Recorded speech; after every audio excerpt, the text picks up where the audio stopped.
এই যে এত বড় একটা গণঅভ্যুত্থান গেল, আমরা বারবার বলেছি আমাদের গণঅভ্যুত্থান শুধু স্বৈরাচারের পতন না, আমাদের গণঅভ্যুত্থান বাংলাদেশের যে রাজনৈতিক কাঠামো, বাংলাদেশের যে সামাজিক নিরাপত্তা, প্রত্যেকটা কাঠামোর একটা আমূল পরিবর্তনের জন্য আমাদের গণঅভ্যুত্থান।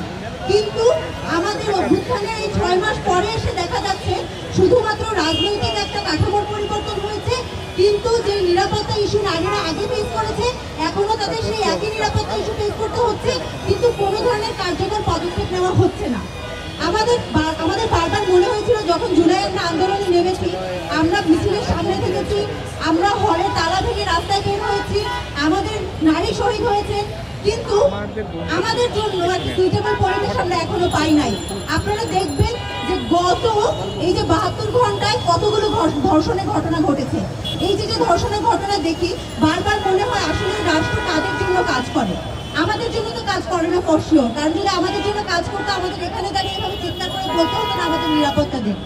আমাদের নিরাপত্তা বিঘ্নিত হচ্ছে, আমরা রাস্তায় বের হতে পারছি না। আপনারা দেখবেন 4 বছরের শিশু সে শহীদ মিনারে ফুল ফোড়াতে গিয়ে ধর্ষণের শিকার হয়, অথচ ধর্ষকদের গ্রেফতার করার পরে খুব ইজিলি তাদেরকে জামিন দেওয়া হয়।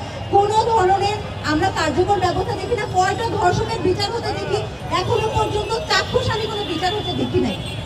এতদিন হয়ে যাচ্ছে, 6 মাসের ভিতরে যতগুলো ধর্ষণ হয়েছে, আগের রাষ্ট্র কাঠামো যেরকম ছিল নারীদের ব্যাপারে এখনকার রাষ্ট্র কাঠামো আমার মনে হচ্ছে বিন্দুমাত্র পরিবর্তন হয় নাই।